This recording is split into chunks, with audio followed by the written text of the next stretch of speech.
2025 ஆண்டுக்கான மலேசிய தின கொண்டாட்டம் செப்டம்பர் 16ஆம் தேதி Penang PICCA convention centre arena பட்டவர்த்தில் நடைபெறும் என தொடர்புத்துறை அமைச்சர் டத்தோ ஃபாமி ஃபட்சேல் தெரிவித்தார்.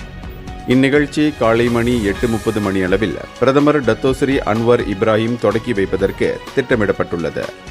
மேலும் மலேசிய தின கொண்டாட்டம் சபா சரவாக் தீபகற்ப மலேசியா என 3 இடங்களிலும் சுழற்சி முறையில் கொண்டாடப்படுவதற்கான தீர்மானத்தை அமைச்சரவை மேற்கொண்டுள்ளது. இந்த முயற்சியானது சபா சரவாக் தீபகற்ப மலேசியா இடையிலான உறவை வலுப்படுத்தும் அதே வேளையில் நாட்டுப்பற்றையும் மேலோங்க செய்யும் என தாம் எதிர்பார்ப்பதாகவும் ஃபாமி கூறினார். இன்று கொம்தார் கட்டிடத்தில் நடைபெற்ற 2025ஆம் ஆண்டு மலேசிய தின கொண்டாட்டத்திற்கான பிரதான குழு கூட்டத்தில் பினாங்கு முதலமைச்சர் சவுகான் யோவுடன் கலந்து கொண்ட பின்னர் செய்தியாளர்களிடம் அவர் இதனை தெரிவித்தார்.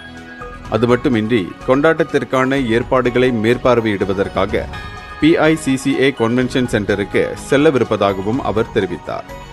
இதனிடையே மலேசிய தின கொண்டாட்டத்தில் பினாங்கு மாநிலத்தின் யாங்டி பிரித்துவ நகரி துன் ரம்லி ngா தாலிப், சபா மாநில முதலமைச்சர் டத்தோஸ்ரீ அஜிஜி நோர், சரவாக் மாநில முதல்வர் தான்ஸ்ரீ அபாங் ஜோஹாரி துன் ஒப்பெங்கும் கலந்து கொள்வார்கள் எனவும் ஃபாமி குறிப்பிட்டார்.